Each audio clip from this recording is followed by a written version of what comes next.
Jamie, first of all, how concerning, again, that we're seeing games called off because of the COVID situation at the moment? Yeah, it is really concerning, and as we said when this first came around, the pandemic, that people's health and safety is more important than football, and reiterate that certainly right now. I think we're in a much better position to understand what we obviously need to do, not just in football wise, so I don't think it'll be as drastic as what we've seen before, but as I said, when it's this new variant is going through football clubs, and it's understandable why games are being called off, but I can also understand that the Premier League and all of us in football are desperate to try and keep as many games on as we possibly can, because the knock-on effects of sort of what happened in the past, and there's just so many fixtures now, football fixtures, we say, at different times for different reasons in terms of player wealth or how many games they have to play. There's no space in the calendar, and it just shows that again there is too much football.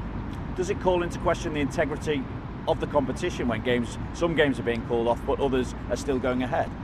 No, I think maybe the Premier League could come out and let us know exactly what the maybe figure is, or in terms of players with COVID related. Maybe there could be something in that, I get that, but I do think every game has different issues. You've got two sets of teams, there's staff as well, so I don't think the Premier League are calling off games because of a certain number and another team are not having that type of number, so I think there is protocol in there, and as I said, probably better if the Premier League let us know, or as Jurgen Klopp mentioned, maybe naming the players, or how many numbers there were. I think Liverpool last night had 3 out with that situation.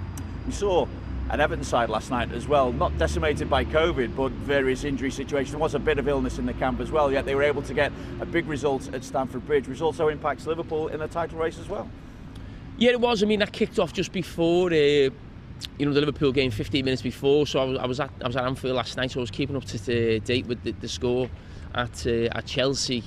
And I think Liverpool was still 2-1 at the time when their game had finished. So it was a good result, but you're thinking, Liverpool need to make sure they don't obviously drop points as well. And they had a great goal from, Trent Alexander-Arnold, put a nice little seal on the win for Liverpool. But, when your rivals drop points, that's a huge result. And considering the team Everton had out, they're on a poor run at the moment, but some of those young lads haven't seen any footage of the game or the goals or anything yet. But, brilliant result for them. With Chelsea of late, is it becoming a two-horse race in the title race between Liverpool and City? I don't think we're quite there yet. I think it was only a few weeks ago that Chelsea actually had a 4-point lead on Liverpool, I think, and Man City as well. So it shows how quickly it can turn around. But certainly I think with City, Chelsea or Liverpool, if you start getting if it starts getting to 6 points, 7 points, I think you might have a problem then in terms of catching them back up. I think 3 or 4 points is one game, maybe a couple of games. I think once the difference becomes maybe 3 games, you've got to do something in them, and the opposition have got to drop points. I think then you wouldn't say you give yourself a mountain to climb, but I just don't see the top teams, certainly over the last few years. Our history tells us that they don't drop too many points. What's the issue for Chelsea to solve at the moment?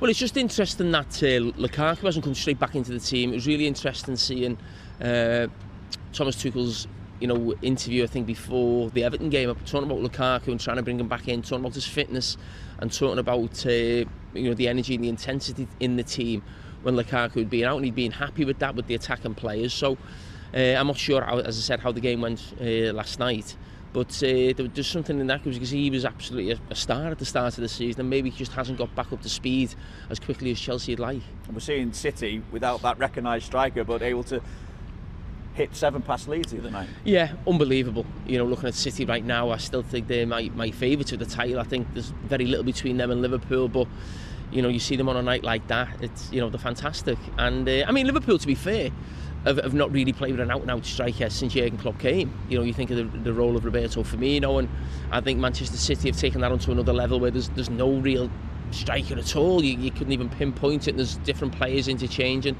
and I think that's always been Guardiola's idea of the perfect football game, where I think he said he'd love 11 midfield players, and it almost feels like he's not far away from that.